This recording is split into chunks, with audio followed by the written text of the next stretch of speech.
what are your predictions for 2020 marketing, right? We're saying that customer experience is the new marketing.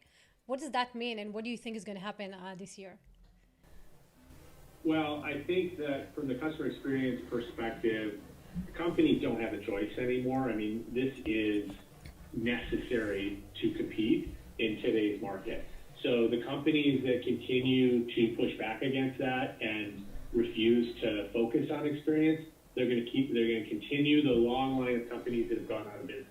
And I know Mary, who's on the call, will be happy to talk about that. She put together a list of all the retailers that have disappeared in the last year or two, and it's really unbelievable. But when you look at them, you realize that a lot of them had not changed their experience in decades. And they basically didn't accept that customer experience was a key part to differentiate and to compete. And so I do think we're going to continue to see in 2020 more and more companies focusing on the customer, trying to find ways to differentiate through the experience, because that is, I believe, the one key way to differentiate that's really unassailable. Because again, I could be, McDonald's and Burger King sell roughly, similar products, but the people delivering them at the restaurant could be very, very different. And so that experience could be very different, even though the product may be very similar. I think from a marketing perspective, we're going to continue to see a focus on metrics and results.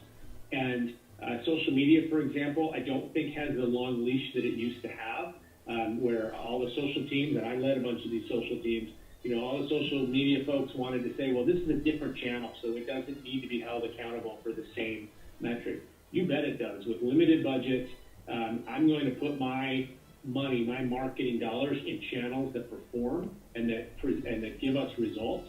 And the vanity metrics in social media don't mean anything if it doesn't increase the number of customers or your number of sales. So I think that we'll continue to be focusing on metric-driven decisions.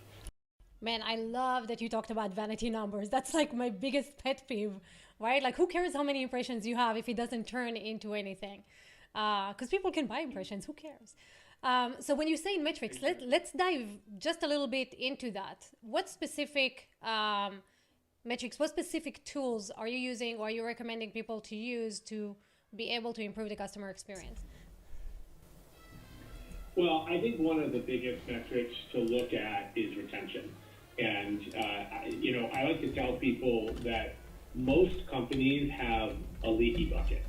And what's happening is, especially this is very prevalent in the B2B world, is B2B companies are so focused on sales that they're forgetting the fact that there's customers walking out the door in the back end. And if they plug that leaky bucket and don't lose the customers going out the door, they are able to put less pressure on their salespeople. I worked at one company where in order to make every $1 million that they made in sales, they had to sell $1.4 million worth of services. Oh, wow. Because they netted out $1 million from the people that were walking out the door. I think that, so when you are providing a good experience, your attrition and retention numbers are going to be affected in a very big way. And I think that is one of the biggest and quickest ways to figure out if you're doing something well.